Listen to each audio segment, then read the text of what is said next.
መውሊዱን ማክበሩ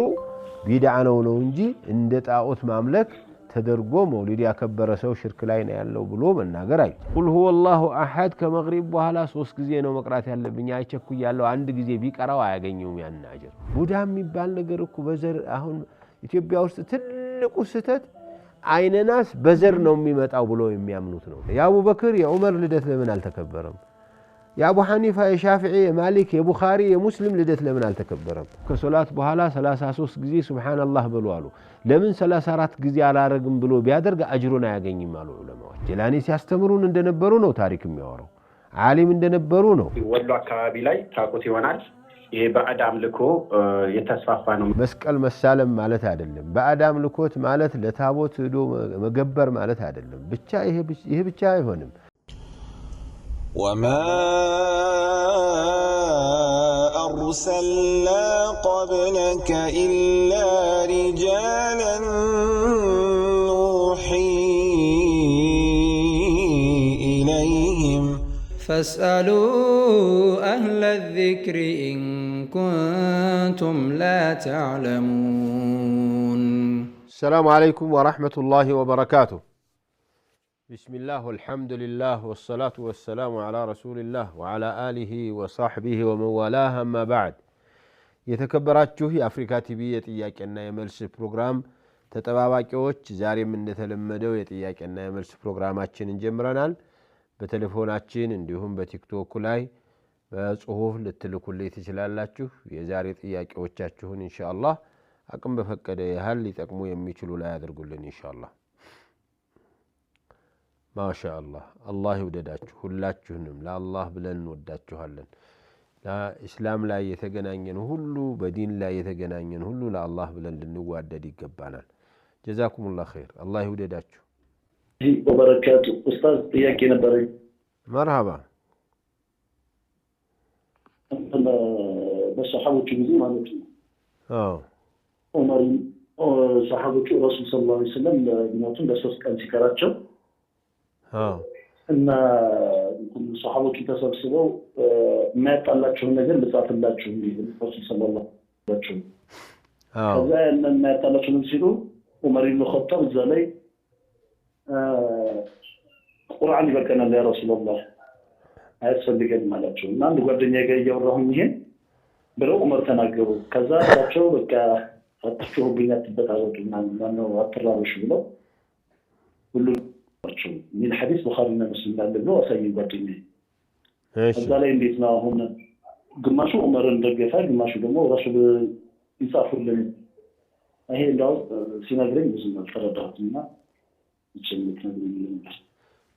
جزاك الله خيرا ያው ረሱል አለይሂ ሰላቱ ወሰለም እንዲህ ላርግ ሲሉ የዑመር ኢብኑ ኸጣብ መከልከላቸው በቂ ነገር አለን አይደለም ወይ አሁን እንዲህ የተጨናነቁ ይሄን ካልጻፉልን ይሄን ካላረጉልን የሚያስብል ነገር የለውትም ነው ምንም እኮ እንትን የለውም ምርጫው ነብዩ አለይሂ ሰላቱ ወሰለም ግዴታ ቢሆን እኮ አምጡ ይሉ ነበር አምጡና ልጻፍላችሁ ይሏቸዋል ዑመር እንደዚያ ስላሏቸው አይተውት ግን የዑመርን ሐሳብ ተቀበሉት ሌሎቹ ደግሞ አረ ይጻፉልን ብሎ ሲጨቃጨቁ ተውት በቃ አትጨቃጨቁ ይበቃል ነው አጸደቁላቸው ማለት ነው እኮ ነው የዑመር አባባል እንጂ ነብዩ አለይሂ ሰላቱ ወሰለም بلغ ما انزل اليك فإن لم تفعل فما بلغت رسالته ያልደረሰ መልእክት ቢኖር ኑሮ ዑመር ይበቃናል ስላሏቸው አዝነው እንደሆነ ያወቁ አይ መድረስ ያለበትን እናደርሳለን ይሏቸው ነበርና ምንም እንትን የለውም አንዳንዱ ዝም ብሎ በሙስሊሙ መሐከል የዚህ የሱሐባዎችን ትልቅነት ያገኘው መስሎት ይሄው ዑመር እንደዚህ ከለከሉ ምናምን ይላል ነብዩ ሰለላሁ ዐለይሂ ወሰለም አማክር ተብለዋል እኮ አስሉ አማክረው እኮ ነው የሚሰሩት የነበረው እና ምንም እንትን የለውም አብሽር السلام عليكم ورحمة الله وبركاته وعليكم السلام ورحمة الله وبركاته شيخ مرحبا أمانوت دهنا ني نانتس أهلا الحمد لله سلام ناتشو مرحبا تومر أنا ملوت أستاذ عند سو ولت الجنوروت ودو سيادرك ما النوس سو جمرو لتو دو مادرك يبقالتها አዎ የሚያስከለክል ነገር የለም ውዱ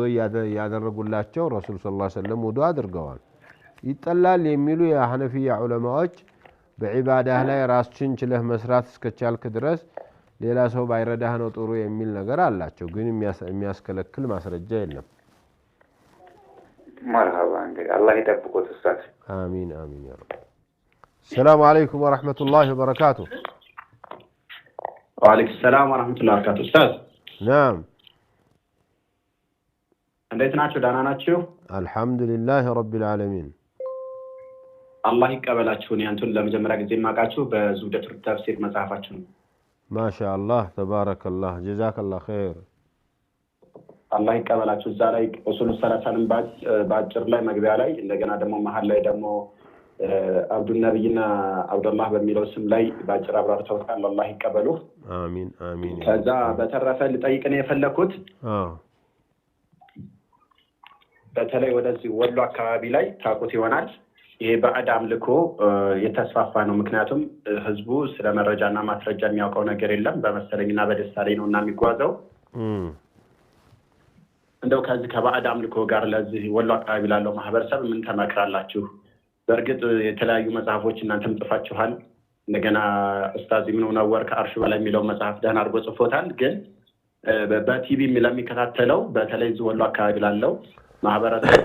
ምን መልእክት ታስተላልፋላችሁ አብሳውን ሰሞኑን ከዚህ ከባዕድ አምልኮ ጋር መውሊድ አይቻልም ምናምን ስንላቸው እናንተ ለራሳችሁ ቴሌቪዥን ስልክ እየተጠቀማችሁ ይሉናልኛ ያድና ጉዳይ እየከለከልናቸው ይመስል የዲኑንና ያዱንያን ጉዳይ እየቀላቀሉ ማህበረሰቡን እየሸወዱ ስለሆነ እንድታብራሩልን ነው ባረከላሁ ፊኩም جزاك الله خير بارك الله فيك አንደኛ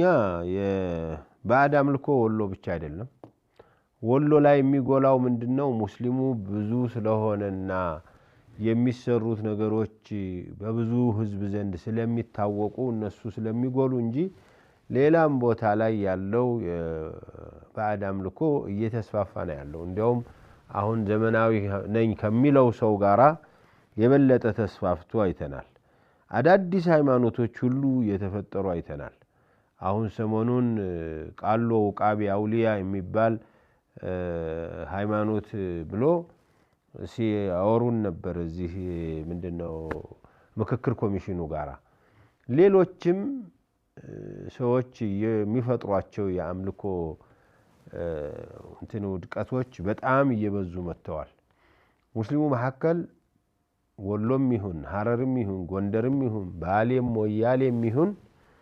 አንድና አንድ ነው መፍትሄው እሱ ምንድነው እስላም ማለት ረሱል አለይሂ ሰላቱ ወሰለም ያስተማሩት ቁርአንና ሐዲስ የአብራራው ቁርአንና ሐዲስ የነገሩት ብቻ መሆኑን ሁሉ መተማመን ያስፈልጋል ከዚያ በኋላ መቼ ነው ያንን ነገር ልናቀም እንችለው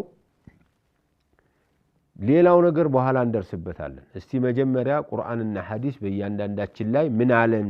ምንድነው ከኛ የሚፈልግብንን ብለን ማወቅ ያስፈልጋል ዒባዳ ከአላህ ሌላ የተሰጠ ላ ኢላሃ ኢላላህ ብቻ ማለት ያዋጣኛል ብሎ ራስን ማታለል ለዱንያ ልታልፈው ትችላለህ ለዱንያ ከዚያም ከዚህም ብሎ ሊያልፍ ይችላል ላኪን አላህ ፊት ምንም መፍትሄ የለውም إن الله لا يغفر أن يشرك به ويغفر ما دون ذلك لمن يشاء ይሄ ባዕድ አምልኮት የግድ መስቀል መሳለም ማለት አይደለም ባዕድ አምልኮት ማለት ለታቦት ሄዶ መገበር ማለት አይደለም ብቻ ይሄ ብቻ አይሆንም ባዕድ አምልኮት እኮ ነብይንም ካመለከው መላእክቱንም ካመለከው ባዕድ አምልኮ ነው አሁንኛ ነብዩላህ ኢሳን ለምን ታመልካላችሁ ማርያምን ለምን ታመልካላችሁ ገብርኤልን ለምን ታመልካላችሁ ስንልኮ እነሱ መጥፎ ሰዎች ነው ማለት አይደለም መጥፎ ኸልቆች ነው ማለት አይደለም ለዚህ የባዕድ አምልኮትን ትርጉሙን ነው ሰው አልረዳው ያለው አንተ የጄላኔ ቀን ብለህ ሮብ ቀን ለይተህ ለዚህ አታድርግ ደሩ አትረድ ደሩ የጄላኔ ደሩ አትበል ምናምን ስንለው ጄላኔን እንዲህ አላቸው ይላል ጄላኔ ምን አረጉ ጄላኔ ሲያስተምሩን እንደነበሩ ነው ታሪክ የሚያወራው ዓሊም እንደነበሩ ነው ስለዚህ የባዕድ አምልኮ ትምርት ባልተስፋፋበት አካባቢ ላይ የባዕድ አምልኮ ቦታውን እንደሚይዝ ይታወቃልና አልহামዱሊላህ አፍሪካ ቲቪም ሌሎችም ቴሌቪዥኖች ለሚችሉትን ያህል የእስላማዊ ትምህርትን ያስተማሩ ነው ያሉት ብዙ መሻይኾች ተፍሲርም ሐዲስም ፊቅህም ሲራም ተውሂድም ትምህርት እንዲሰጡ የምናደርገው ለዚህ ነው። እንደውም አሁን አብዛኛው ቴሌቪዥኑን ትቶ ደግሞ ማህበራዊ ሚዲያ ላይ ሰው ተሰማርቷልና ቲክቶክ ላይ ዩቲዩብ ላይ ነው ሰው ተደፍቶ የሚያድረው የሚውለው። እዚያም ላይ የሚቻለውን ያህል ትምህርት እንዲሰጥ እየተደረገ ነው ያለው። አላህ ይቀበለን። አላህ ለማህበረሰቡም ልብ አላህ ይስጥልን እንላለን። የመውሊድን ጉዳይ አንስታችሁ ከባዕድ አምልኮት ጋር አታያይዙት። መውሊዱ ራሱን የቻለ ቢድዓ ነው። ቢድዓ መሆኑን ሁሉም ያውቅበታል። የመውሊዱን ጉዳይ ያደረጉ አላደረጉ ተብሎ ግን የባዕድ አምልኮ ጋር መያያዝ የለበትም። መውሊዱን የሚያከብር ሰው ባዕድ አምልኳል ማለት አይቻልም። መውሊዱን ማምለክ ማክበሩ ቢድዓ ነው እንጂ እንደ ጣዖት ማምለክ ተደርጎ መውሊድ ያከበረ ሰው ሽርክ ላይ ነው ያለው ብሎ መናገር አይቻልም። እዚያ ውስጥ የሚነበበው የሚቀራው ጉዳይ ላይ ነው ሰዎች የሚከራከሩት። እዚያ ውስጥ የሚቀራውን የሚያውቀው ሰው በጣም ጥቂት ሰው ነው። እንኳን በአረበኛው አይደለም በአማርኛው የሚነገረውንም ምን ያህል ሰው አስተውሎ ሰምቶ ይሄ ከአቂዳዬ ጋር ሊጋጭ ይችላል፣ ይሄ ከእስላም ጋር ይጣረስብኛል ብሎ ሊያስብ ይችላል አናውቅም። ስለዚህ መለየት ያስፈልጋል። ሁለቶችን አንድ ላይ ያያይዞ መውሊድ ያከበረ ሁሉ እንደዚህ ነው፣ መውሊድ ያላከበረ ሁሉ እንደዚህ ነው እየተባባልን ግን እስ በራሳችን ልንወራረፍ ሳይሆን ልንማማር ነው የሚፈለገው ላይ ያምናለሁ። ጀዛኩሙላህ ኸይር። አላህ ይጠብቃችሁ ኡስታዝ። ጀዛኩሙላህ ኸይራ። እኔም ለማለት የፈለኩት ህዝብ በተለይ ወሎ አካባቢ ታውቁታለሁ። በተለይ ለገሄዳ ወረኢሉ ጃማ ከላላ የሚባሉ አካባቢዎች አሁን ምሳሌ ለደገር የሚባል ለብቻ መውሊድ ባህል አለ፣ ግሽነት የሚባል አለ፣ ማይባር የሚባል አለ አልብኮ ውስጥ። እዚህ ወረኢሉ አካባቢም ደግሞ ወደ ካቢ አካባቢ አለ እና በቀኑ ራሱ የተለያየ ነው። የመውሊዱ ቀን አንድ ቀን አይደለም። ልክ አሁን በሌላ ዓለም ላይ እንደሚደረገው የነብዩ ሰለላሁ ዐለይሂ ወሰለም ብቻ ሳይሆን የመሻይኾቻቸውን ከፋፍለው ነው በዓል የሚያደርጉት። እስቲል ምን ይባላል? የቦረናው ደግዬ እርዱኝ አባብዬ ይባላል። የቦረናው ጊዜ ማለት ነው። ከዚህ ጋር አያይዘን ስንነግራቸው አንዳንድ ወንድሞችና እህቶች ያልገባቸው በመሰለኝና በደሳለኝ አይሆንም ዲን እኮ በመረጃና በማስረጃ ብቻ ነው ብለን ስናስረዳ ምንድነው የሚሉን? እናንተ እኮ ማይክ ለምን ትጠቀማላችሁ፣ መኪና ለምን ትጠቀማላችሁ እያሉ የዲን ጉዳይንና የአዱንያን ጉዳይ እየቀላቀሉብን ስለሆነ ይሄን እንድታብራሩልን ነው። አላህ ይጠብቆ። ጀዛኩሙላሁ ኸይር። ባረከላሁ ፊክ። ወሳኢሎቹና ዒባዳ የሚደረጉትን መለየት ያስፈልጋል። ይሄ እስክርቢቶ በተወሰነ ዓመት በፊት አልነበረም እንደዚህ የሚጻፈው በመድ ነበር። እኔ እንኳን ደርሻለሁ፣ አብዛኛው ሰው ደርሶበታል። ይሄንን በመድ ይጻፍ የነበረውን ወደ እስክርቢቶ ቀይሮ በዚህ መጻፍ፣ ለውህ ላይ ይጻፍ የነበረውን በወረቀት እንድንጽፍ ማድረግ። አሁን ሰዎቹን ለማግኘት ይሄው ቲክቶክ ከፍቼ 150 ሰው አሁን እየተከታተለ ነው ያለው። እኔ ብቻዬን ሁኜ እዚህ ማስተምረውን 150 ሰው እንዲከታተል ማድረግ። ቴሌቪዥኑ ላይ እንግዲህ በሺ የሚቆጠር ሰው እየተከታተለ ይሆናል። እነዚህንና የሆነን የዒባዳ አንድ ነገር ፈጥሮ ያንን እንደ ዒባዳ መስራት የተለየ ነው። من أحدث في أمرنا هذا ما ليس منه فهو رد ነው። ዒባዳው ላይ ነው እንጂ አንቱም አዕለሙ ቢዱንያኩም ነው። ስለ እርሻው፣ ስለ ግብርናው፣ ስለ የትኛው መሬት ለየትኛው አትክልት ይስማማል የሚለውን ለየትኛው እህል ይበጃል የሚለውን ነገር እኮ እናንተ ታውቃላችሁ እኮ ብለዋል ነብዩ አለይሂ ሰላቱ ወሰለም። ግን في أمرنا هذا በዲን ጉዳይ ላይ اليوم أكملت لكم دينكم وأتممت عليكم نعمتي ورضيت لكم الإسلام دينا አክመልቱ ለኩም ጨርሻለሁ ነው። ማንም ሰው ተነስቶ ሊፈላሰፍበት አይገባም። በዲን ላይ አንድ ሰው መጨመር አይችልም። ነብዩ አለይሂ ሰላቱ ወሰለም ከሶላት በኋላ 33 ጊዜ ሱብሃንአላህ ብሎ አሉ። ለምን 34 ጊዜ አላረግም ብሎ ቢያደርግ አጅሩን አያገኝም አሉ ዑለማዎች። ለምን ነብዩ አለይሂ ሰላቱ ወሰለም 33 ጊዜ ያሉበት የራሳቸው ምክንያት አላቸው። ቁል ሁወላሁ አሐድ ከመግሪብ በኋላ 3 ጊዜ ነው መቅራት ያለብኝ አይቸኩያለሁ። አንድ ጊዜ ቢቀራው አያገኘውም ያን አጅር። هذا الدين موقوف على نصوص النزين مليتنا ولا إن شاء الله يمتعل بإذن الله استكك. جزاكم الله خير. السلام عليكم ورحمة الله وبركاته. وعليكم السلام ورحمة الله وبركاته. ጥያቄ ነበር ኡስታዝ። مرحبا. ጥያቄ መንገድ ላይ እየሄድኩ ማለት ነው። መንገድ ላይ እየሄድኩ እሺ። አዎ 3 ሰዓት ካለፈበት ሙሉን 4 ረክዓ ምሳሌ ሆነ አስር ከሆነ ያለፈው አራቱን እንዳለ ነው ቤት ከገባን በኋላ ምንሰደው ወይ ምን አይነት መንገድ ነው? ለምሳሌ ከደሴ አዲስ አበባ የመጣሽ መንገድ ሶላት አለፈሽ ማለት የትኛው ሶላት ማለፍ የሌለበት ሶላት አልፎሽ ከሆነ ከባድ ነው ለምሳሌ መንገድ ላይ ያላችሁ ሰዎች ወንድም እህቶች ሁሉ ጊዜ የሶላት ሰዓቶቻችሁን ማወቅ ያስፈልጋል ዙሁርና ዓሱር ከሁለቱ ሰዓቶች ላይ በአንደኛው ላይ መስገድ ከቻላችሁ ስገዱ ለምሳሌ ከደሴ ወደ አዲስ አበባ እየመጣችሁ ያላችሁ ወንድሞች እና እህቶች የትኛውም ቦታ ላይ ዙሁር ከገባበት ጀምሮ ዓሱር ከማለፉ በፊት ባለው ሰዓት ላይ ቁማችሁ መስገድ ወርዳችሁ መስገድ የምትችሉ ከሆነ በዚያ ሰዓት ላይ ወርዳችሁ ሁለት ረካዓ ዓሱርና ዙሁርን ትሰግዳላችሁ ዓሱር ላይ እንሰግዳለን ብለን አንዳንድ ጊዜ ዓሱር ላይ እንሰግዳለንና ላይቆም ይችላል መኪናው አንዳንዶቹ በፍጹም ይላሉ በተለይ እነሱ ያው ሹፌሮቹ የሶላት ነገር ብዙም ደንታ የሌላቸው hatta ሙስሊምም ቢሆን ብዙ ደንታ የሌለው ሊሆን ይችላልና የሶላት ነገር የሰዓት ነገር ዓሱር ሊያመልጥ ከሆነ ዙሁርም ዓሱርም አብሮ ሊያልፍ ከሆነ እዚያው መኪናው ላይ ሆናችሁ ስገዱ መኪናው ላይ ኢህራም ስታደርጉ ብትችሉ ወደ ቂብላ እንደዚህ ከሆነ ዙራችሁም ቢሆን አላሁ አክበር ካላችሁ በኋላ ዙራችሁ ወደሚሄድበት ልትሰግዱ ትችላላችሁ مرحبا ሁለተኛ ጥያቄ ነበር እንስታል የቲም ልጅ ነበረች ማሳድጋት እናትና አባትም የላትም የማናት አንቺ ነሽ የምታሳድጊያት ከሌላ አምጥተሻት አዎ እዚሁ አብራ የምታሳድግናት የዘመድ ልጅ ናት እና ወንድም አላት እሱ ከወንድሙ ጋር ነበርና የሚኖረው የአባታቸው ብር ይሄ ባሳል ይባላል በሱ ነበር የሚገባው በወንድሙ ማለት ነው ትልቅ ወንድሙ ነው አሁን እሱ ቅርብ ጊዜ ነው የሞተውና የጡረታውን ወደ ልጁ ለማድረግ ነበር እና እሱን ጉዳይ ለማስፈጸም ወደ ሌላ ሀገር ምናምን የጉዞ የመንገድ አለ ብቻ ብዙ ወጥ ምናምን አለው በመስተካከል ሰዓት ማለት ነው የእሱን ጉዳይ ለማስፈጸም ነው ስትንቀሳቀሽ ወጪ አለው እና ደግሞ ልጅ የሚቀመጥ ብር አለና ያባቷ የጡረታው ምናምን ከዛም ስትጠቀም حرام ይሆንብኛል ወይስ አይሆንም የሚለው ለመጠየቅ ነበር حرام እንዴት ይሆናል ያንን ነገር ተጠቅመሽ ወስደ ሄደሽ ካላስጨረሽላት እኮ ፕሮሰሱ ሳያልቅላት ይቀርና ልታገኘው የሚገባው ነገር ሊቀርባት ነው ስለዚህ አንቺ እንግዲህ አላህ ዘንድ አማን አለብሽ እሱ አታቅም ዝም ብሎ እንደልብ አፍሶ የሚወሰድ ገንዘብ አይደለም እሳት ነው ብለዋል ቁርአን الذين ياكلون اموال اليتامى انما ياكلون في بطونهم نارا وسيصلون سعيرا የቲም ገንዘቡን የሚበላ ሰው ያላግባብ በቀላሉ በአውቶቡስ መሄድ እየቻልሽ በኮንትራት እየሄድሽ በታክሲ መሄድ እየቻልሽ በራይድ እየሄድሽ የምታደርግ ይሆን እንደሆነ የጨረሽባት እንደሆነ ሽሮ በልተሽ ህይወትሽን እየመራሽ ካለሽ የነሱ ጊዜ እንትን ስጋ ካልበላሁ ብለሽ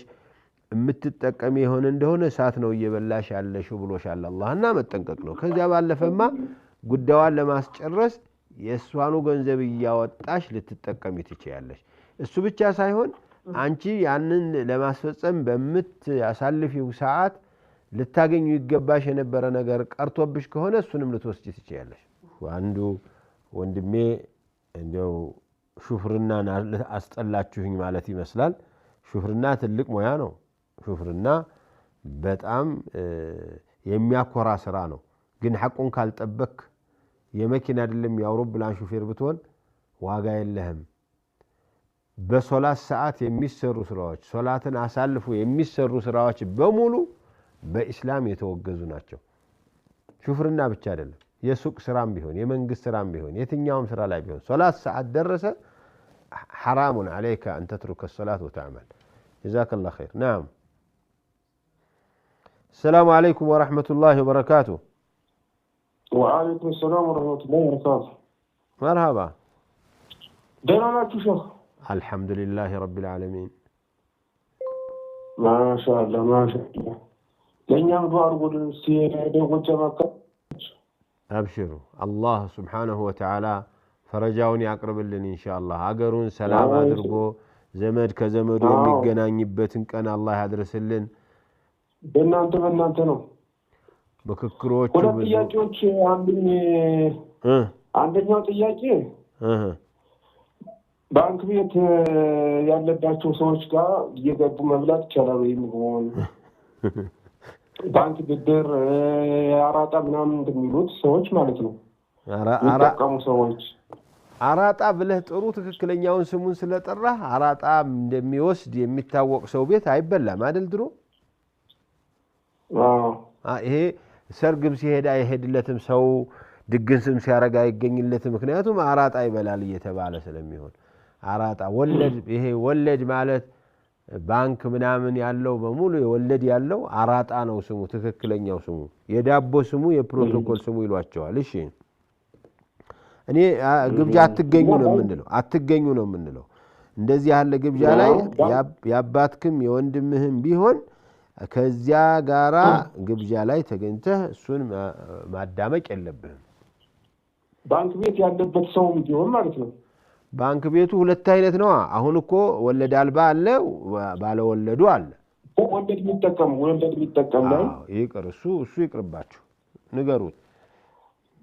ሁለተኛ ደግሞ ለኛ ከሚያበላን ወለዱን ከፈል አድርጎ ቀንሶ ነፃ ወደ የሚወጣበት መንገድ ያመቻች ሁለተኛው ደግሞ አሁን ባንክ እንትን ከብት ስናደልብ ማለት ነው ያረቂ ብሪትና ተላ እንጠቀማለን እሱን መጠቀም ይቻላል አይቻልም ነው ከብቶቹ ከሚበሉት ምግብ አንዱ ያረቂ ምን ብሪት ይባል ነገር አለ ያረቂው አተላ ማለት ነው አተላ ያረቂ አተላ አላቅም ያረቂ አተላ መብላቱ ለከብቶቹ ክልክል ይሆን እንዴ አላቅም ትዝ አይለኝም የሆነ ነገር አለ እዚህ አካባቢ ላይ ግን ትዝ አይለኝም አሁን አይቼ ነግርሃለሁ ኢንሻአላህ مرحبا خير جزاك الله خير الله يستر آمين جزاكم الله خير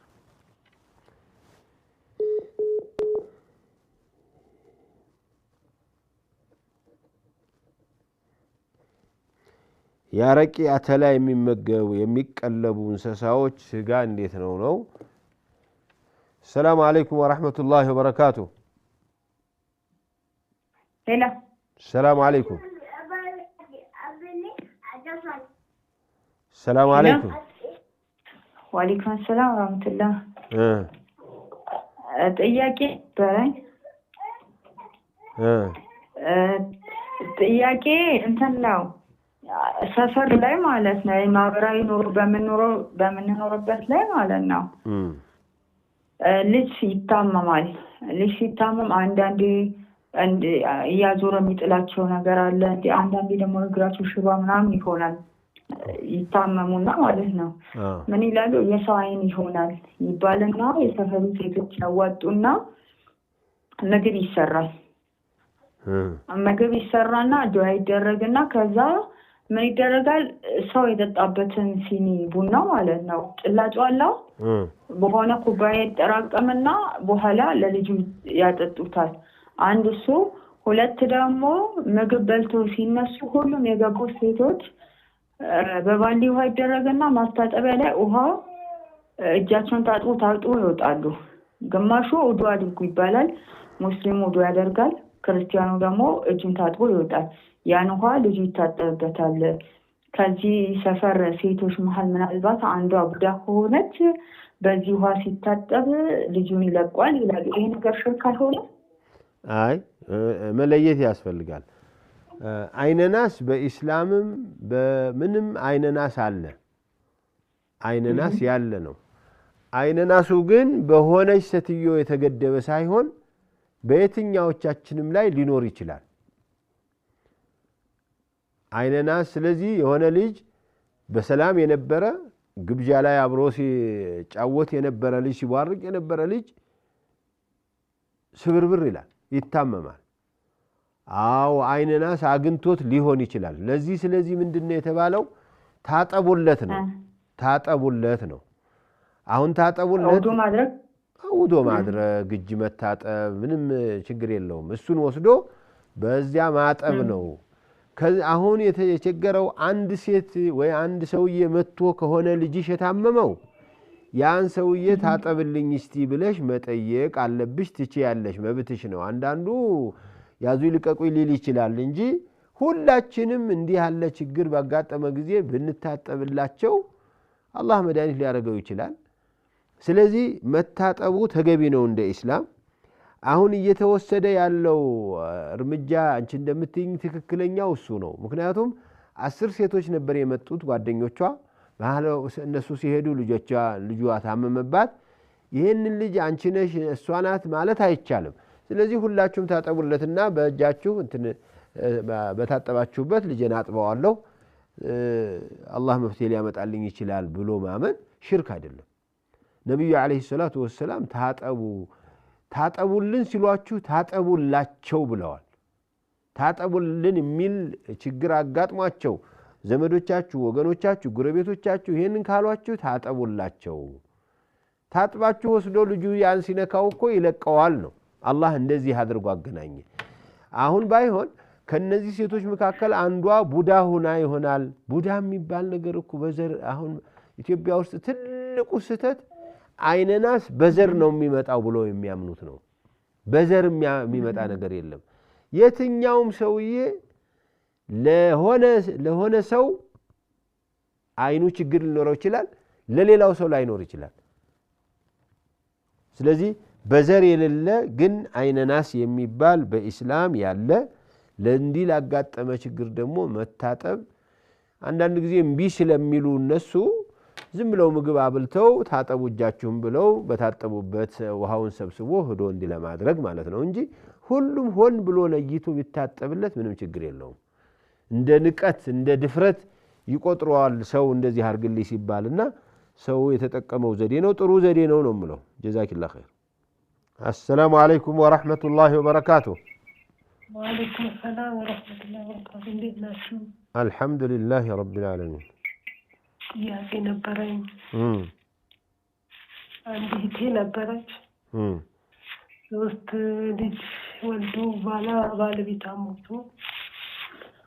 የሳ ገንዘብ የሳ ንብረት እኔ ልበላው እችላለሁ ወይ አቆንብኛል ወይ ለማለት አስፈኝ ምንም እሷ ንብረት የላትም ወራሽ አይደለችም ንብረትማ አላት ልጆቹ የምታሳድግበት ነው አው የሷ ከሆነ እሷ ታዝዝበታለች የሰውየው ንብረት ብቻ ከሆነና እሷ ምንም ሳይኖራት የልጆቹን ንብረት በኃላፊነት እየመራች ከሆነ እንደዚህ ያለ ቤት ላይ ጥንቃቄ ማድረግ ጥሩ ነው ግን እንዲያው ልጆችን ሞራላቸውን በሚነካ የሚያሸማቀቅ መሆን የለበትም አንቺ ጓደኛሽ ነሽ ሄደሽ ትንሽ ነገር አድርገሽ ይዘሽም ልተጂ ትችያለሽ አንዳንድ ጊዜ እንደዚህ አርጎ ማሸማቀቅ ለእናት ለልጆቹ በጣም መጥፎ ነው ግን እንደ ልብ ደግሞ ዝም ብሎ እንደ ባለቤት ሆኖ መቀለብና እዚያ ማጥፋት የልጆቹን ሊጎዳ የሚችል እንትናቸው ንብረታቸው ሊያባክን በሚችል መልኩ መጠቀም የተከለከለ ነው ግን አንቺ ዘመድ ልታያት ሰላም ልታያት ሄደሽ ቡና ጠጪ እየበሉ አገኘሽ ቢያሉሽ አይኔ የትም ቤት አልበላም እኔ እዚህ ቤት አልበላም አይባልም ወንጀል አይሆንብኝም ማለት ኢንሻአላህ እሺ ደዛኩም ባረከላሁ ፊኩም አዛን ከተደረገ በኋላ ስትገቡ ወደ መስጊድ ያለባችሁ ሊሰገድ የሚገባውን ሱና ነው ሱብሂ አዛን ተደርጓል ስትገባ ንያለው ዙህር ስትገባ ሱና አለው ሱና የምትገባው አስር ስትገባ ሱና አለው መግሪብ ስትገባ ሱና አለው ኢሻ ስትገባ ሱና አለው በይነ ኩል አዛነይኒ ሶላህ ነው ሱናው እንትን ማለት ያለባችሁ ተህየቱል መስጂድ ሰግዳችሁ እንደገና ወደ ሱና አይሆንም نعم السلام عليكم ورحمة الله وبركاته وعليكم السلام ورحمة الله وبركاته مرحبا ጥያቄ ነበረኝ ኒካህ ላይ ነው ጥያቄ مرحبا አንድ ባልና ሚስት ነበሩና ሶስቱንም ተፋቱ መጀመሪያ ማለት ነው ከዛ መጨረሻ ላይ ፍቅር አገረሽ መሰለኝ አንዱን በንዴት ነው የማይፈታሁት አይሆንም ፍቺ አይሆንምና እንደገና መለስ ፈልጋለሁ አለና በዛ ምክንያት ተመላለሱ። እንዴት ነው ይሄ ይቻላል? المهم እዚያ ያሉት ዑለማዎቹ አይተው አው እንዲህ በብስጭት ነው በድንገት ነው ምናምን ብለው ፈርደው ከሆነ አላቅም። እኔ ግን ፍች የሚያደርግ ሰው ሁሉ አብዛኛው ወይ ሁሉም ማለት ይቻላል ተበሳጭቶ ነው የሚፈታው። እንዲው በፍቃደኝነት በተራ በቀልድ እንደሚፋቱ ሰዎች በጣም ጥቂት ይመስሉኛል። ከዚያ ይችን መመለስ ይፈለግ በጣም ላጠላቀ في اغلاق ብለው በጣም ተበሳጭቶ ባለበት የተፈታ ፍች አይቆጠርም የሚል ነገር አለ ብለው በዚያ ላይ የሚመለሱ ሰዎች አሉ። አይመለሱ ማለት አይደለም። በጣም ከአቅሙ በላይ በሆነ ብስጭት ላይ ያለ የተፈታ ፍቹ አይሆንም ቢባል ችግር የለም። ግን ይችን ቀዳዳ ሁሉም እየተጠቀመ መመለስ ሲፈልግ የሚጠቀማ ዘዴ አሁን አግኝቻለሁና በብዙ ጊዜ እንደኔ አካባቢ ያሉ ዑለማዎች አይተው ተመለሱ ካሏቸው እነሱ ያውቃሉ፣ እኔ አላውቅም። እሺ እና ሁለተኛ ጥያቄ ደግሞ ማለት ነው በዚህ ቅድም የሆነ ስለ መውሊድ ያነሳው ልጅ ነበርና በዚህ ወደ ቦረና ወሎ አካባቢ ማለት ነው ደገር የሚባለው ቦታ ላይ ማይባር ደገር ምናምን እሺ ቅድም እያለው ነበርና በዚህ በደገር አካባቢ እሱ ነው የማውቀው እንደቀጠለ መውሊድ የሚባለው ነገር አይደለም። አሁን እዛ ተሄዶ የሚጠየቀው ጥያቄ ለካ አላህ እንደምንጠይቀው አይነት ነው። ሊስጡኝ ሀብት ስጡኝ በቃ የማይባል ነገር የለምና እዚህ ላይ በደንብ የተሰራ አይመስልኝም። መውሊድ እንደማንኛውም ነገር ቢዲያ ነው ተብሎ የሚታለፍ ነገር አይደለም። ከተማ ላይ በቀላሉ ለቤት ሊያከብሩ ይችላሉ። ግን እኛ ሀገር ደግሞ መውሊድ እየተከበረ ያለው ሽርክ ነው እየተካሄደበት ያለው ማለት ነው። እኔ ግን እንደው ከሱ በፊት ሼህ አንድ ነገር ልጠይቀው ደገርን የሸኽን ልደት ነው የሚከበረው ወላ የነቢ ልደት ነው እዚያ የሚከበረው? መውሊድ ከተባለስ? መውሊድ ከተባለ የነብዩ ልደት ነው። አሁንኛ ክርክሩ ያለው የረሱል አለይሂ ሰላቱ ወሰላም የልደት ቀን ላይ ነው እንጂ የልደት ቀኖች የተባሉበት ኺላፋቸውም ከዚህ ቀን ጋር የተያያዘ አይደለም። ዝም ብሎ በነሐሴም በሐምሌም እየተነሳ መውሊድ ነው እያለ እየለጠፈ ያለ ገደብ መንጋጋት ኺላፉም ራሱ አይመለከተውም። ያ ይወጣ የሚለውም አካል ይሄንን የሚያውቀው አይመስለኝም። ኺላፍ ያለው ነብዩ አለይሂ ሰላቱ ወሰላም ረቢዕ 8ኛ ረቢዕ 9ኛ ረቢዕ 12ኛ ረቢዕ 17ኛ ይሄ ቀን ነው የተወለዱት ኺላፍ አለ። ከነዚህ ቀኑ አብዛኛው ሲራ የጻፉ ሰዎች ላይ ወላም ይሄ መድህ የጻፉ ሰዎች ላይ 12 የሚል ነገር ወስደዋልና 12 እናክብር ነው። እሱም የነብዩ ልደት ነው። ከዚያ ከወደታች ከወረድነ ለምንድነው የመንደር ሼክ ልደት የሚከበር የነበረው? እንደዚያ ከሆነ የአቡበክር የዑመር ልደት ለምን አልተከበረም?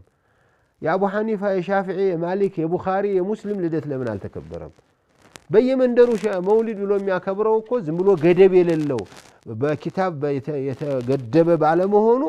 በቃ ሊበላ ሲፈልግና ሊያመቻች ሲፈልግ ወይም ይሄ ሽርክያት የቢድዓውን ነገር ሊሰራ ሲፈልግ መውሊድ ይልና ደገር ይጠራሃል፣ መውሊድ ይልና ገታ ይጠራሃል፣ መውሊድ ይልና ዳና ይጠራሃል፣ መውሊድ ይጠራ አይባልም። ያ አኺ መውሊድ የረሱል ሰለላሁ ዐለይሂ ወሰለም መውሊድን እናክብር አናክብር ከሆነ ክርክሩ ነብዩ የተወለዱበት ቀን ላይ ሁሉም ሙስሊም በያለበት አከብራለሁኝ ብሎ ነው መጠየቅ ያለበት። የሚያከብረው ያከብራል፣ የማያከብረው አያከብርም። 13ኛ ቀን ረቢዕ 13ኛ ቀን መውሊድ ነው ብሎ ማክበር ስህተት ነው። እውነቱን ለአላህ ምናምን ከሆነ ረቢዕ አልአወል ከመድረሱ በፊት 11ኛው ቀን ላይ ራሱ የመውሊድ ዝግጅት ተብሎ መዘጋጀት የለበትም። እንዴ እኛ እኮ ትልቁን ዒድ ልናከብር ዝግጅት እኮ እናደርጋለን። ረመዳን የዒድ አልአድሃ በዓል ነገ ሊሆን 9ኛው ቀን ላይ ምንም እናደርገው ዝግጅት የለንም። ነገው ላይ የሚሰገደውን ሶላት አይነት ዛሬ አንሰራ። የልደት ቀንም መከበር ካለበት ለዚህ ነው እኮ ኪታብ ያልቀነነው ዑለማዎቹ ያላስቀመጡት አሰራር ቢድዓ አስቀያሚነቱ ሁሉም ሰው በየራሱ የተረጉመውና አመቱን ሙሉ መውሊድ ነው እያለ በየሳምንቱ እየተሰበሰበ ድብ እየደበደበ ይኖራል ሰው።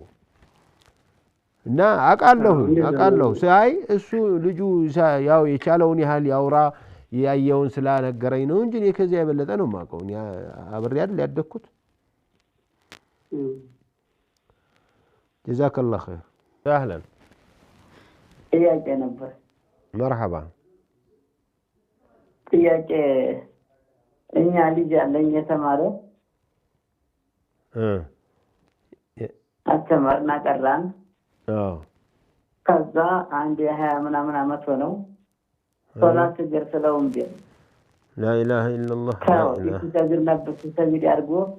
አሁን ተው ሶላት لا حول ولا قوة إلا بالله أيوة ምንድን ነው የማደርገው يا رب ወንጀል ይሆንብኛል እኔ ማብላት ማጠጣት ወንጀል ይሆንብኛል እስከ 18 አመት አቀራው አስተማር አስተረፍ አሁን ሶላት ስገድ ስለው እምቢ لا حول ولا قوة إلا بالله من إلى المكنيات በቃ ዝም ነው ዝም ብሎ ጉርምስና ስለሆነ ተገዲ የቤት የማትምጣ ምናምን አላለም እንዴ ምንድነው እናንተ ጋር የተለየ ጉርምስና አለ እንደኛ በየቤታችን ጎርምሰና ያደግነው ጎረምሳም ሞልቶናል በየቤታችን ይሄን ያህል ከልጅነቱ ኪታብ ቀርቶ ምናምን አደገ ወይስ አካዳሚኩ ላይ ነው ያተኮረው አራድጓል 12 22 አመት ሆነው ዩኒቨርሲቲ ጨርሷል እኮ ኪታብ ዩኒቨርሲቲ ጨረሰ ኪታብስ አልቀራም ኪታብ አራሰሂናም ለሸጥ ሰላቶች መካከራል ቁርአን ተፈተ ይቀርታል አሁን ነው የምጠይቀው يا رب الله መጀመሪያ ዱዓ እናድርግለት ዱዓ አርጉለት እንደ ወላጅ ወደ እርግማን አትሄዱ ሌላ ደግሞ ማስታወስ ያለባችሁ እንደዚህ ያላችሁ ሰዎች የኑህን የሉጥን ቤተሰብ hatta የረሱሉን አለይሂ ሰላቱ ወሰለም ቤተሰቦች ነው ማየት የኛ ልጆች ስለሆኑ የኛ ወንድሞች የኛ እህቶች ስለሆኑ እንዲህ መሆን ነበረባቸው ብሎ እንትን ማለት አያስፈልግም ግን አትሰልቹ አንድ ቀን አላህ Subhanahu Wa Ta'ala ሂዳያ ሊያመጣለት ይችላል በዚህ እድሜ ከደረሰ በኋላ ምንም ማድረግ አይቻልም قد ينفع الأدب الأولاد في الصغر وليس ينفعهم من بعده أدبونه በዚህ እድሜ ላይ ከደረሱ በኋላ ተመልሰው አሁን ዱላ ምናምን ጠብ አይደለም ባህሪ መያዝ ነው እንዲሰራ እንዲወጣ ከቤት እንዲለቅ ሌሎች ልጆችን እንዳያበላሽ ማድረግም ዘዴ መጠቀምና ወደ ስራ እንዲገባ ማድረግ አንድ መፍትሄ ነው ከዚህ በኋላ ተጠየቁም እናንተ ከመጀመሪያ ልጆች ይሰራል አድምተኛ ነው ይሰራል አድምተኛ ነው ብቻ ጠናችሁ ምን እንደማደርገው ጠንቆይ ነው ጥያቄ አቀረበ አብሽር አላህ ኢንሻአላህ ሂዳያ ይስጠው ያ ረብ ዱዓ እናደርጋለን በያለንበት جزاكم الله خير بارك الله فيكم جزاكم الله خير የዛሬ ጥያቄና መልስ ፕሮግራማችን እዚህ እንጨርሳለን በሚቀጥሉት ቀኖች በሌላ ጥያቄና መልሶች እስከምንገናኝ ደህና ሁኑ ወሰላሙ አለይኩም ወራህመቱላሂ ወበረካቱ وما